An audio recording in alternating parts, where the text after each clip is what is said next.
Bom dia a todos.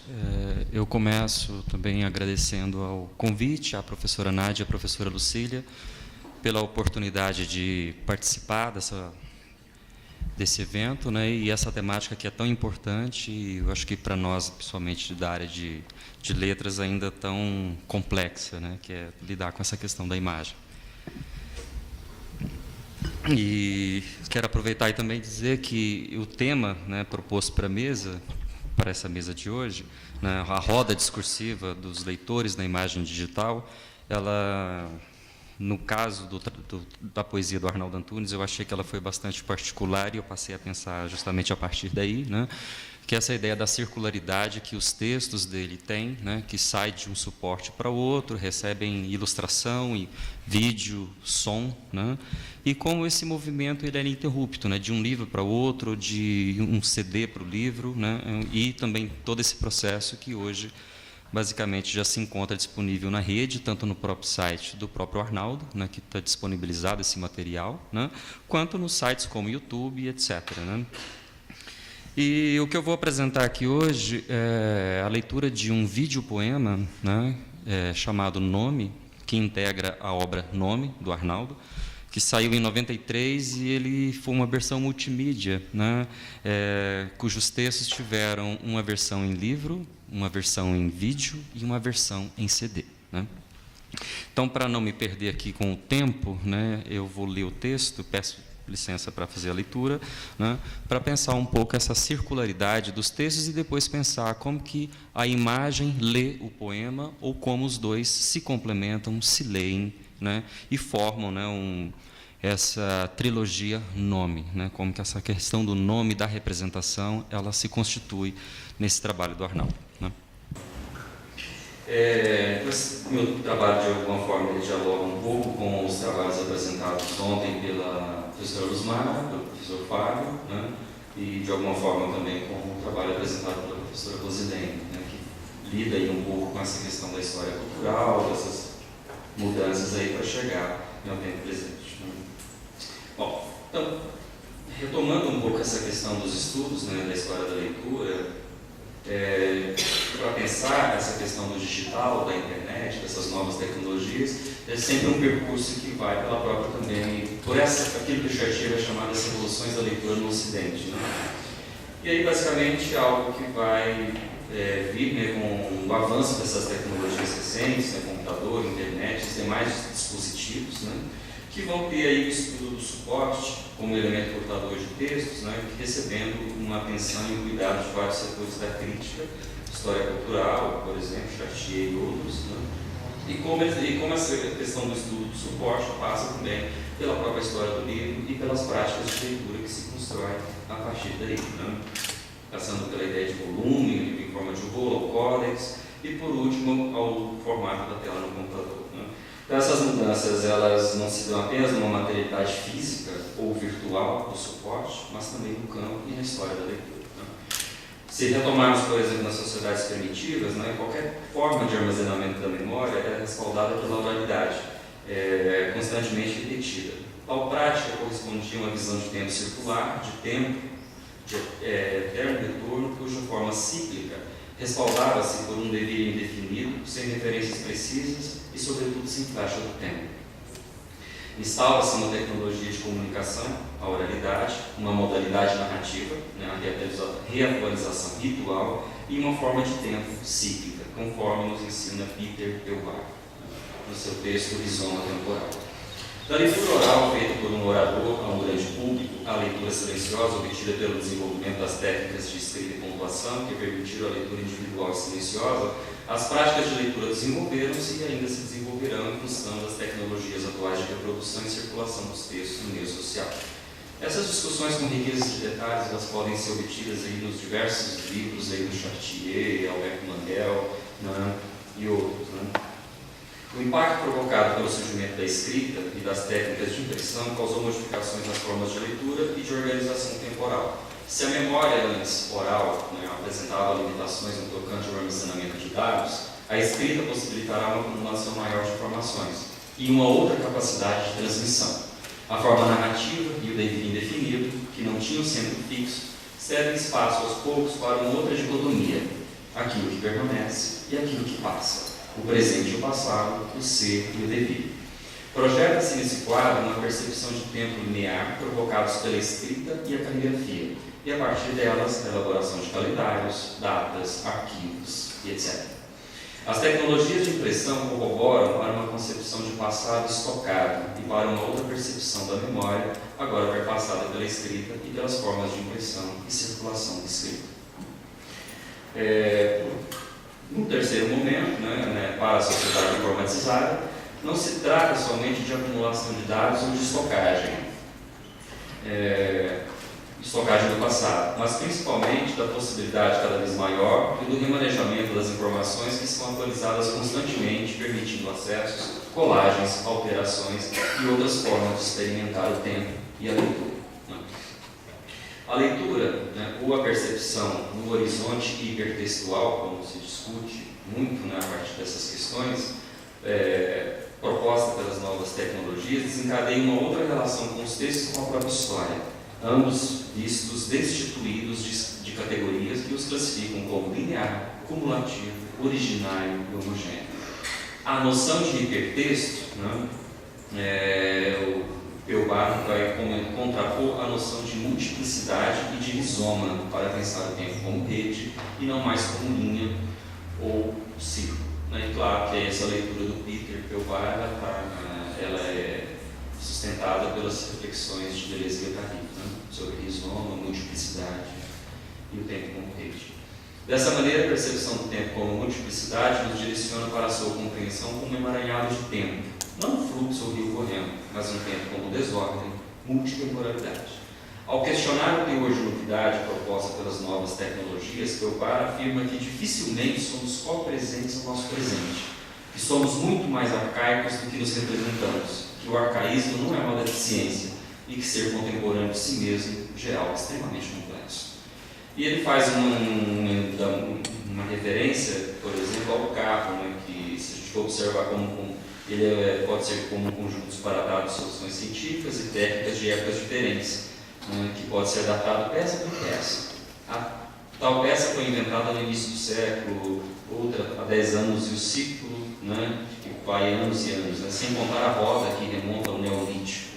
Então essa questão que às vezes se vê como uma novidade, como um aparato originário, ele é muito mais antigo do que se pensa. Quer dizer, o conjunto é contemporâneo pela montagem, o desenho, a publicidade que o faz passar pelo mundo.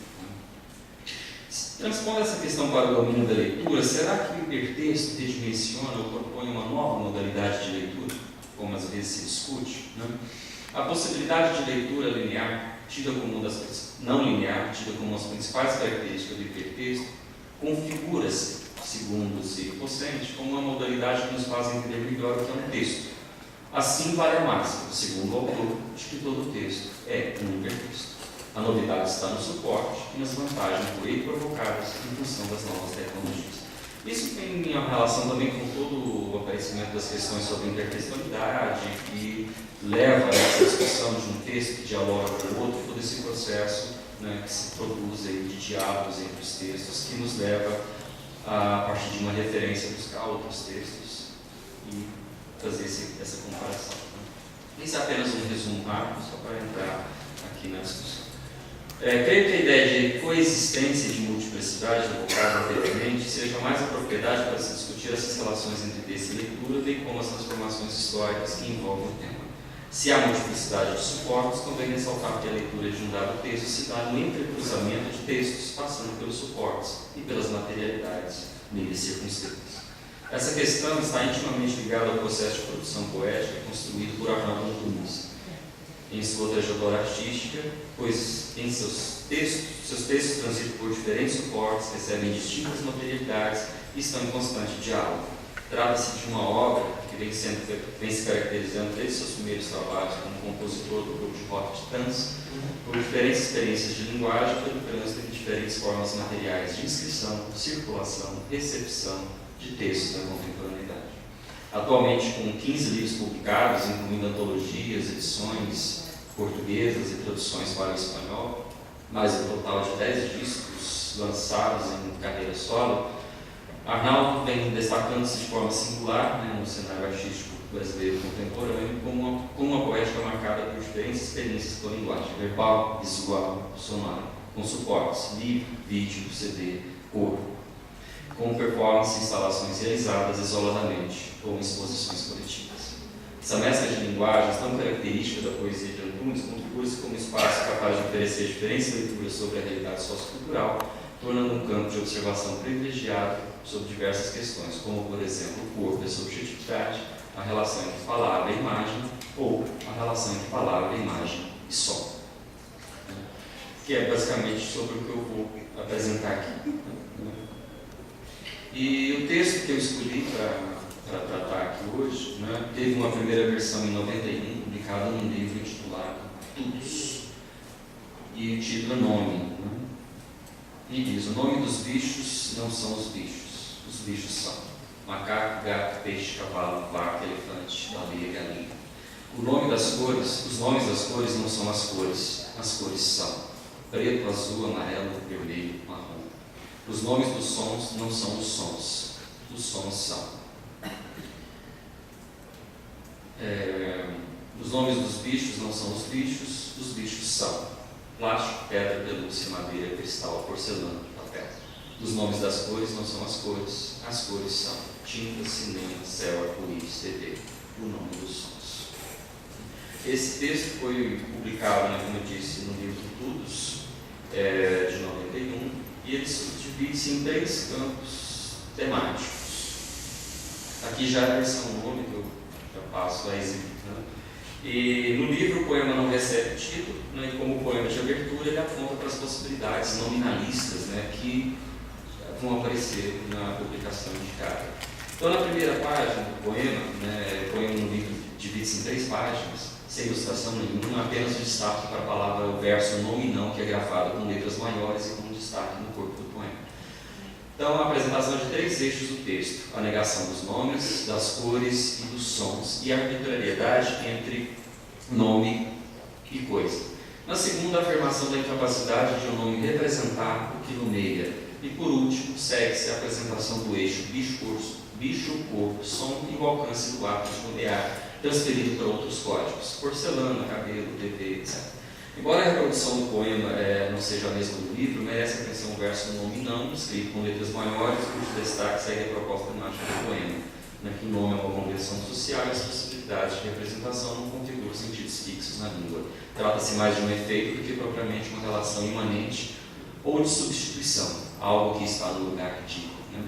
Ampliando a proposta do poema, né, aqui eu trago a versão que saiu no livro, né, na trilogia, já todo ilustrado, como vocês podem perceber aqui, né?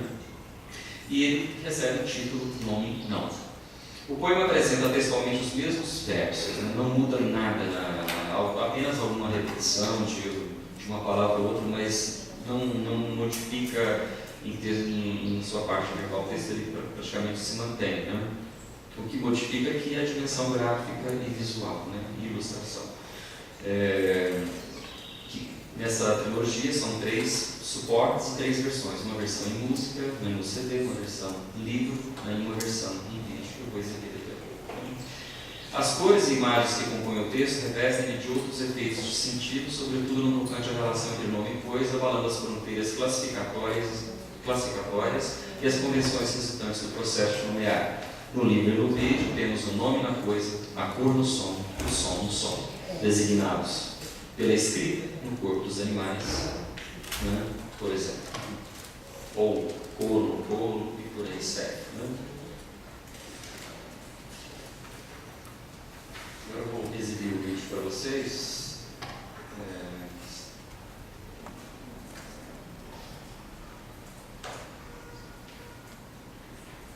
Espero que funcione.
Nessa versão em vídeo, o poema, né, ele insere-se em outro suporte, recebe um outro tratamento gráfico e visual. Como resultado da soma entre a melodia e os recursos específicos do vídeo, movimento e interação de imagens, sons e cores e movimento, redimensiona as possibilidades semânticas do poema, ampliando e recriando a primeira versão do livro Todos.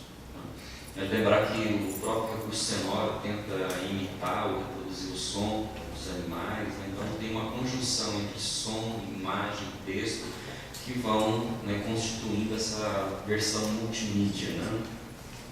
E não se trata apenas de um clipe, né, como às vezes se produz, né, os videoclipes se produzem.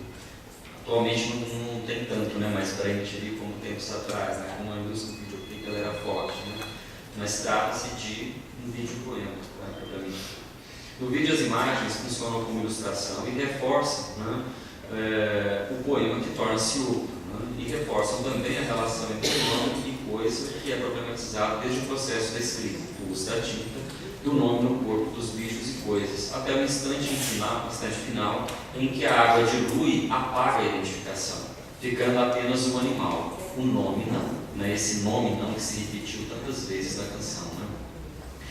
Tal recurso pode ser compreendido como uma tentativa de colar no elemento representado a sua representação. Então a imagem da tinta usada para a escrita do nome, diluindo no corpo do bicho, no cavalo, no arca, no vídeo poema, reitera de forma incisiva o caráter fluido, né, do processo de nomeação, reforçando a distância entre o signo e aquilo que representa. Nesse suporte, o poema constrói um outro efeito científico caracterizado pela dificuldade de se fixar um conceito. A classificação torna-se múltipla, uma vez que a mesma palavra pode se dirigir a diferentes objetos, coisas. Né? Então, a classificação torna-se múltipla, escorregadia, para usar a imagem da água, né, que apaga a tinta, né? E não logicamente estabilizada. Do livro Todos, a versão multimídia de nome salta aos olhos do leitor espectador um conjunto de imagens e metáforas que giram em torno de um eixo comum, a ideia de conceituar e definir as coisas e objetos. Esse movimento ou tentativa de nomear as coisas aparece em vários poemas, né, da obra do Arnaldo, inclusive essa obra cujo título é nome, então está atravessada por essa proposta, né? Ou a tentativa de focalizar um conceito sobre vários ângulos, né? Ou a relação entre a palavra e o conceito, ou os conceitos que ela representa. Associando recursos tecnológicos e técnicas multimídia, o poeta coloca os poemas em constante diálogo, migrando-os de um livro para o outro, de um suporte para o outro. Prática circular, né, que permite a ideia de roda, né, que permite que seus textos não só recebam outra corporalidade gráfico-semântica, mas também novos efeitos de sentido, obtido por meio de alterações constantes na materialidade do texto. Né, são modificações, como no caso do poema aqui citado e comentado rapidamente, que correspondem a diferentes gestos de interpretação, apontando para diferentes posições do sujeito, diferentes formações discursivas e com instâncias de autoria. Né? Então, para concluir, né, essa exposição, né, poderíamos argumentar que citar, né, que além dessas modificações existentes na materialidade do texto, temos, em nome e não, uma simultaneidade de suportes que propõem diálogos entre textos e outras possibilidades de sentido. Né? Como a imagem, né, lê o poema em sua dimensão verbal, ou como a canção, né, redimensiona esse olhar que pode ser dado ao poema, né? E como o vídeo, né, com a soma dessas duas materialidades, formando uma terceira, né, propõe uma nova, né, forma de leitura. Né? Segundo Chartier, as formas e dispositivos por meio dos quais um texto é proposto a ler pode criar novos públicos e novos usos, né? Da página ao palco e ao espaço virtual, o leitor espectador passa da leitura silenciosa proposta pelo livro, vídeo, e entra em contato com os shows, cuja participação envolve outros contatos com a poesia e, consequentemente, novos usos. O poema, inicialmente publicado em livro, conquista outros espaços quando inserido no CD, nos shows e postados na rede, sites do poeta, YouTube, redes sociais, etc., propondo outras formas de participação do público com a produção poética do autor e com essas possibilidades, né, de diálogo entre os textos, né? Bom, seria basicamente essas questões, né? Acho que o tempo já está estourando, né? Ou já estourou, né? Para pensar, né, como que esse processo de nomeação, de conceituação, né, como isso é construído, não só pela linguagem, mas discursivamente, e estão sujeitos, obviamente, aos vetores de força e jogos de poder, né? Então, essa ideia de fixar um nome, né, colar um nome no animal, a cor na cor, o som no som, é uma tendência, mas, ao mesmo tempo, uma impossibilidade, porque não é possível, né, a gente lidar com essa questão em termos fixos e imanentes, né?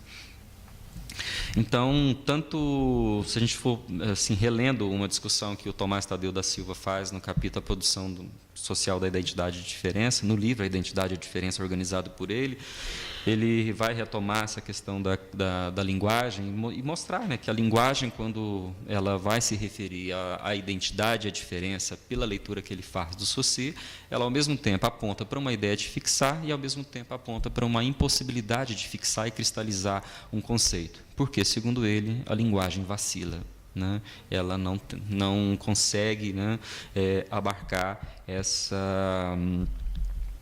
esses conceitos de forma cristalizada e imanentes. Assim, segundo ele, tanto a identidade e a diferença são instáveis, quanto os sistemas de linguagem que são acionados para representá-los, né? Então, acho que o texto do Arnaldo ele traz essa discussão, de alguma forma, dessa tentativa, que às vezes é cômoda, né, quando você fixa um conceito, quando você cristaliza, né, uma ideia ou define algo. Pode ser cômodo, mas, ao mesmo tempo, a gente sabe que é uma impossibilidade, até mesmo porque a produção de sentidos ela não é fixa, né? Há muito mais uma movência de sentidos que a gente apreende pela linguagem, pela imagem, né, e pelo som. Tá. Obrigado. Bom dia a todas. É uma felicidade para mim estar aqui hoje com vocês e para a gente conversar um pouco. Agradeço ao convite, agradeço à professora Nádia, à professora Lucília, por essa abertura, né, essa possibilidade de passarmos a cuia, já vou explicar. E agradeço aos estudantes, aos funcionários que estão ajudando a organizar esse evento, porque sem eles também isso não seria possível, né? Bom, eu venho de uma região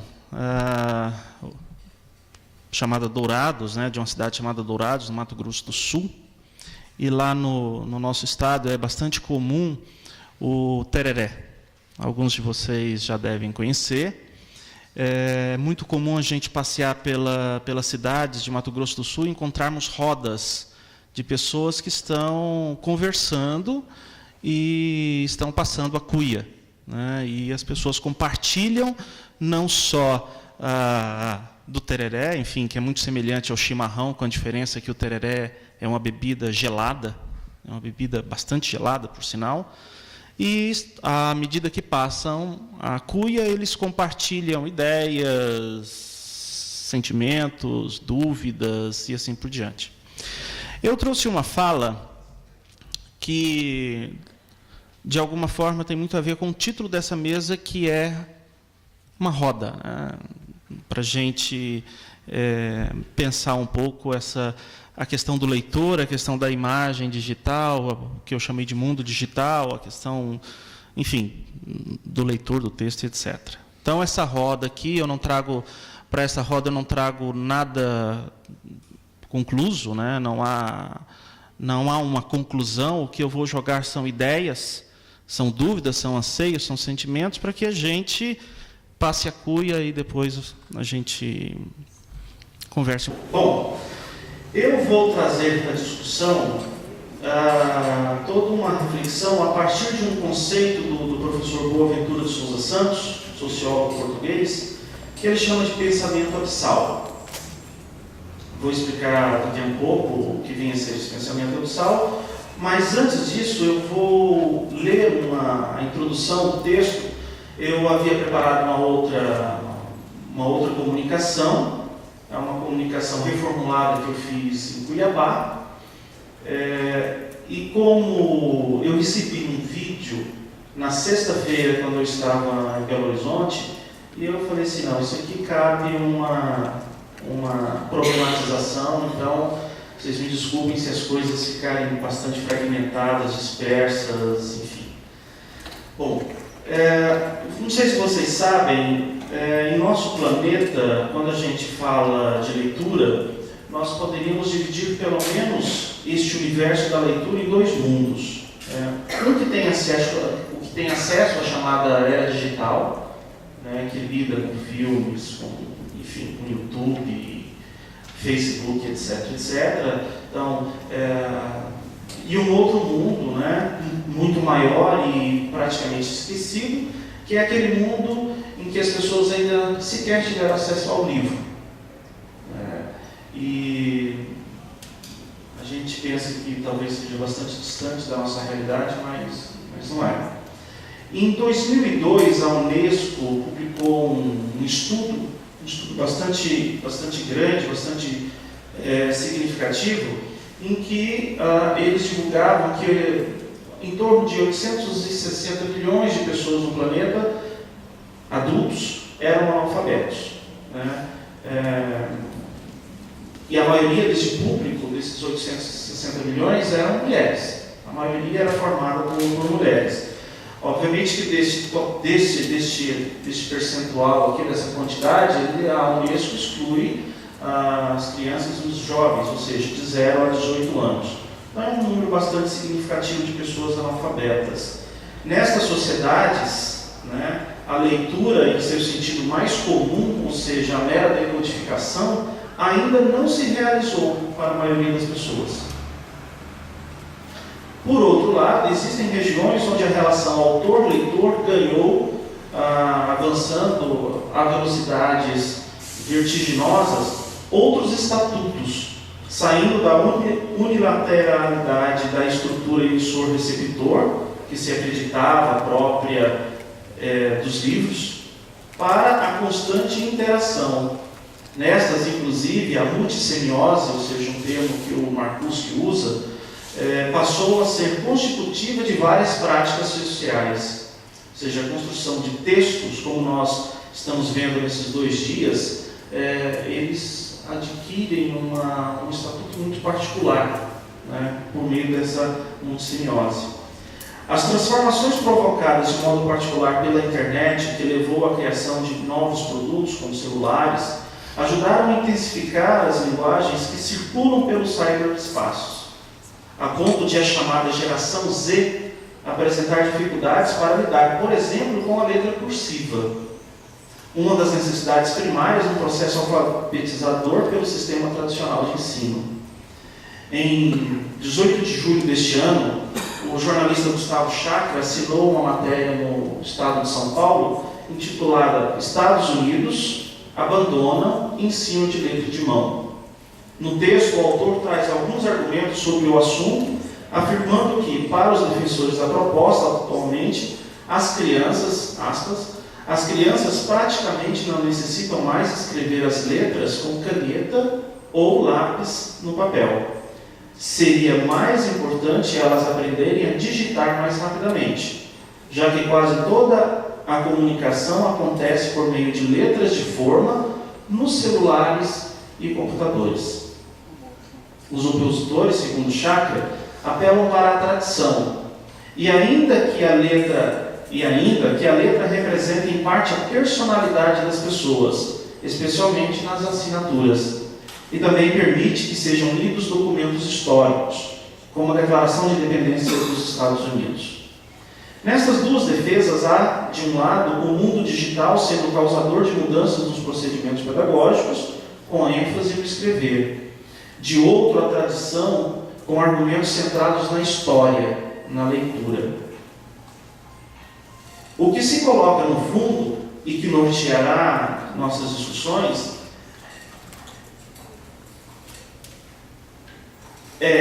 independente do que se diz sobre o assunto, aparentemente estarmos num daqueles raros momentos ao qual Thomas Kuhn denominou, ao analisar as estruturas das revoluções científicas, de mudança de paradigma. No texto há uma proposta nova. Chakra apresenta, quando ele discute a questão da letra cursiva nos Estados Unidos, uma proposta nova. Diante dela, há aqueles que querem a mudança e aqueles que querem manter o status quo. Como afirma Kuhn, ideias novas geram incertezas, levam a necessidades de transformações no sistema vigente, perturbam a tranquilidade posta. Para discutir essas questões, iremos discorrer um pouco sobre o termo pensamento abissal, proposto por Boaventura de Souza Santos. Tentarei problematizar essa figura deste leitor, ou deste produtor de conhecimento nessa série de mundo digital, e que de alguma forma interfere na nossa maneira de ver. Em nossos trabalhos mais recentes, temos procurado defender que nós, ocidentais, ao dizermos, o fazemos a partir de uma relação de afeição ou de resistência àquilo que designamos, por empréstimos aos estudos pós-coloniais, por racionalidade ocidental capitalista. Em outros termos, ao enunciarmos algo, o fazemos em oposição ou posição a esse tipo de mentalidade.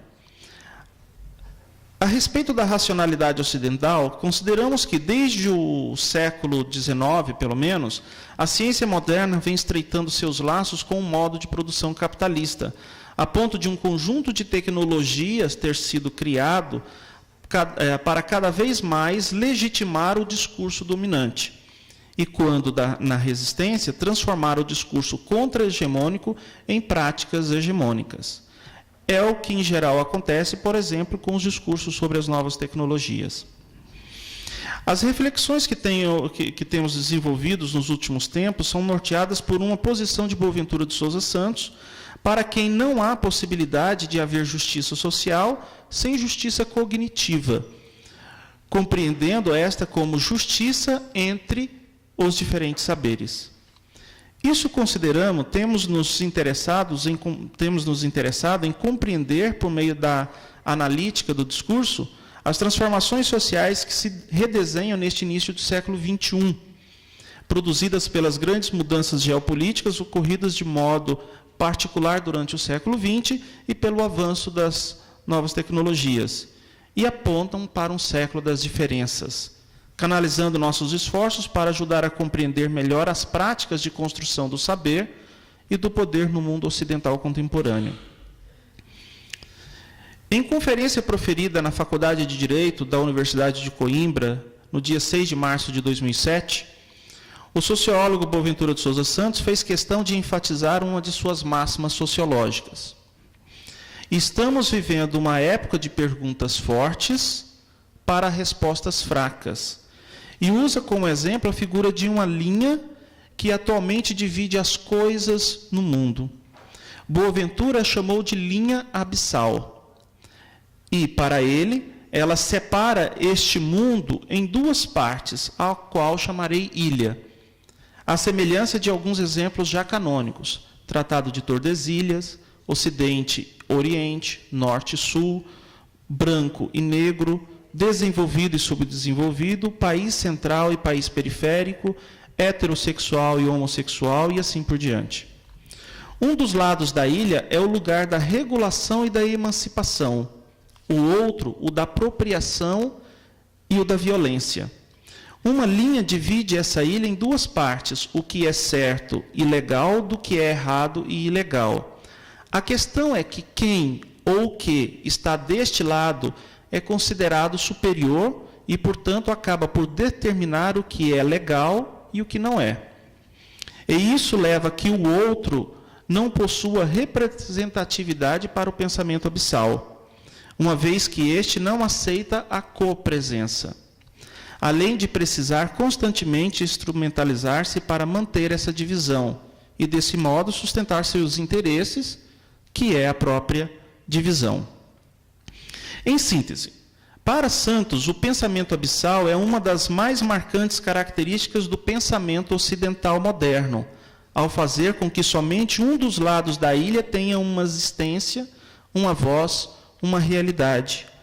O outro lado é inexistente. E se é inexistente, tudo que é produzido por este é radicalmente excluído. E aí entra um ponto bastante importante para o nosso trabalho. Ao postular que há negação radical, postula-se também que exista uma ausência radical, designada por Santos como ausência de humanidade. Dito de uma maneira parcialmente diferente, a exclusão, inclusive pela linguagem e pelo discurso, torna ao mesmo tempo radical e inexistente o outro, uma vez que seres sub-humanos não são considerados sequer candidatos à inclusão social. Para esse sociólogo, porém, não é possível pensar a humanidade moderna sem considerar essa sub-humanidade moderna. Em suas palavras, a negação de uma parte da humanidade é sacrificial, na medida em que constitui a condição para outra parte da humanidade se afirmar enquanto universal. Eu vou fazer um salto aqui no texto, e por conta da questão do tempo, e vou adiantar.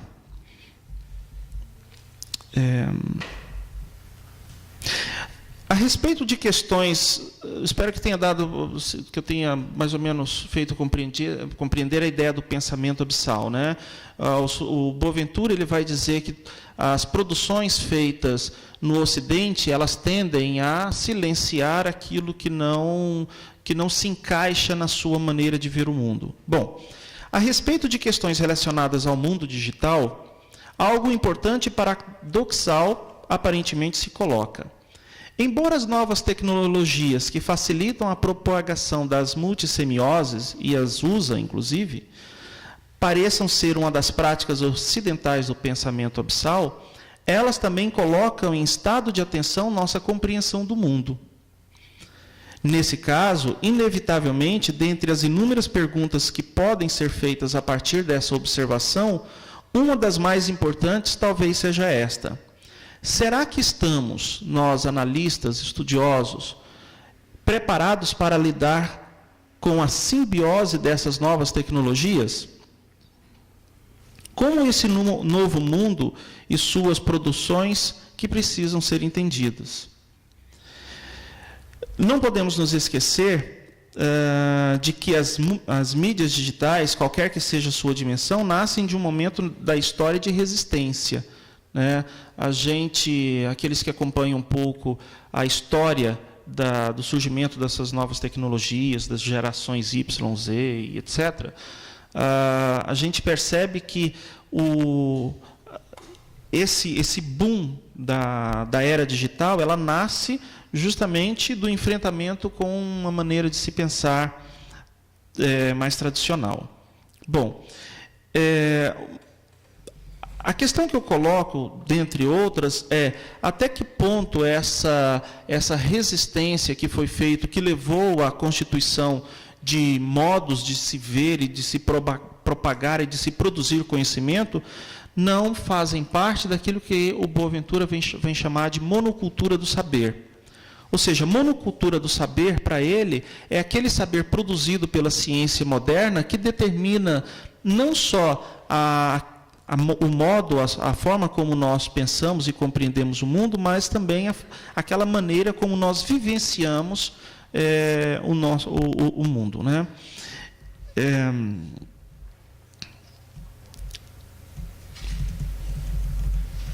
Eu trouxe aqui para a gente um vídeo. Esse vídeo eu recebi, como eu disse, na sexta-feira, e alguns de vocês certamente já o conhecem, é chamado O Pintinho Viu. Sim. E E ele, daqui a pouquinho eu comento, vou passar primeiro, depois a gente...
O nome desse garoto, ele tem 10 anos de idade, é Damerson, ele é um garoto do Ceará, e ele, em julho, ele postou esse vídeo no YouTube, em julho deste ano, e ontem não, dia 5, que foi o último dia em que eu consultei, esse vídeo, ele teve acesso, ele teve mais de 4.300.000 acessos.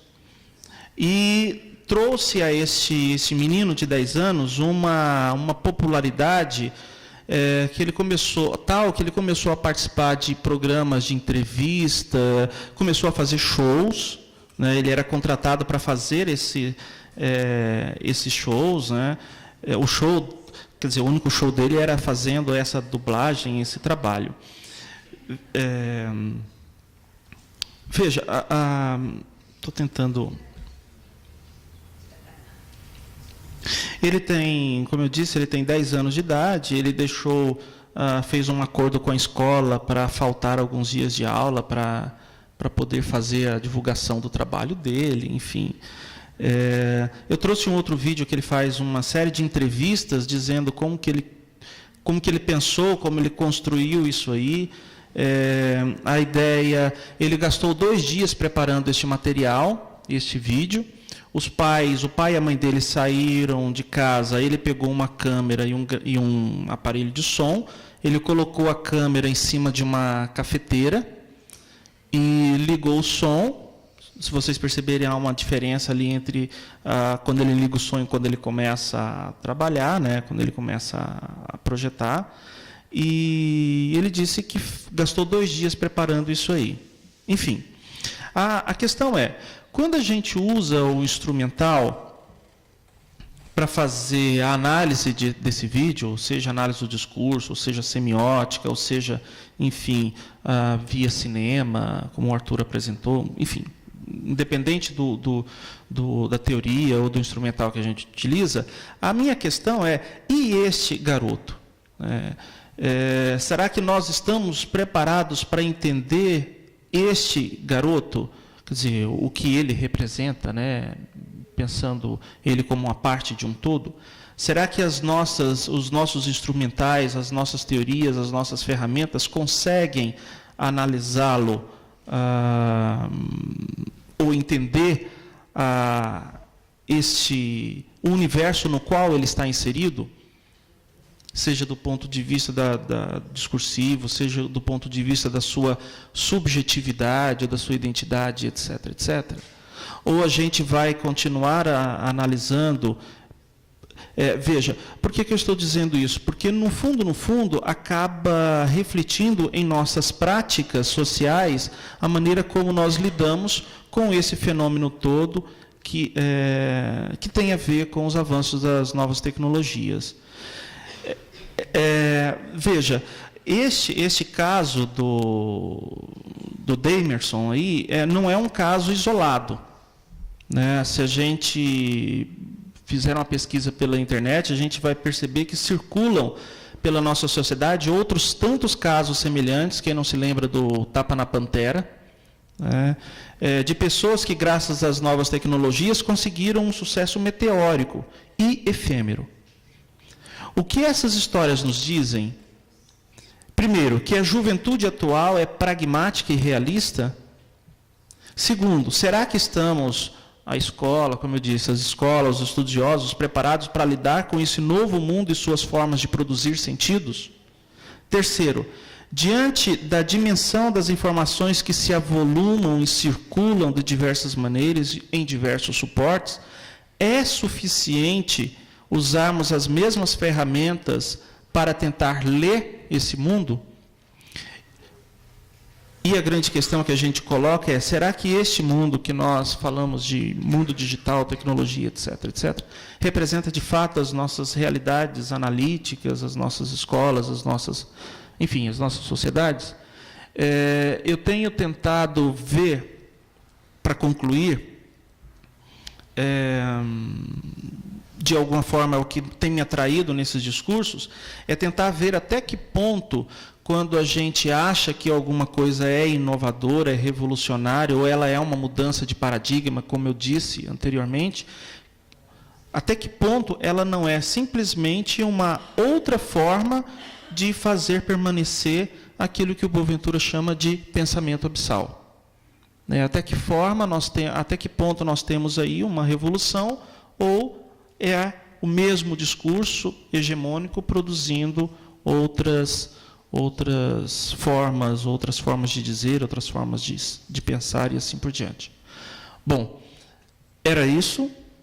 Essa discussão me surgiu assim como um problema mesmo, e eu vou tentar desenvolver um estudo mais completo, mais sério, ou não, enfim, fica na roda.